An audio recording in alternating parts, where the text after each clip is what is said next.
Би бодоо тарьж загас барьж чаддаггүй. Бид бас нөхөр болох хүнээ оба биш ээ. Ахаа гэж дууддаггүй.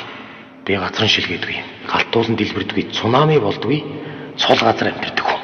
Хай жижиг зүйлгүйгээр цагаан сараа тэмдэглэдэг. Ардчилсан парламенттай Монгол хүн.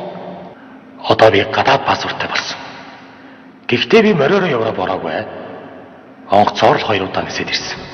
Би манжуудад дөнгөлж, чигистэд буудуулж, Сталины шоронд хатагдсан ч хөөгүй Монголын хүү, 3-9-ийн хүүтэд цанд татуулсан годомж, хөлсөлийн бууган, сэлэнгийн хөвөн, зам болсон засагтай зад зарлаж, үл халсан талбай дээр хөлсөглөн зарлаж, их биш.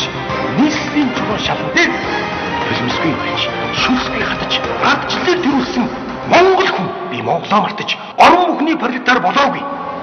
Би коммунистуудаас мөнхийн цааз авсан эзэн Чингисээ Монголынхоо түүхэнд буцааж өгсөн ардчлалтай Монгол хүн. Би улаангал сүнтэйгээ лавтайгаа шатсан газар нутгаар малтайгаа ард түмэндээ нэргүүлж байсан ардчлалтай Монгол. Өрөөлийн давтаас салж өөрийн толгой мэдлэлтэй тусгаар улсыг байгуулсан би ардчлал эх орноо би дэлхийн хамгийн ардчлалтай улс болно гэдэг. Миний хөх Монголын нийгмийн ялрах талын цалин цагаан туурхтан цасан дээр гарах мөртэй цаасан дээр бичих нэртэй төрөө би өөрөө сонгосон. Тийм ээ. Ард түмний хэлж би ардчлалтай хоо. Намайг амраа гэдэг. Цэцгийн толгойд тасдаггүй үртэй. Цэцгийн толгойг авдаггүй.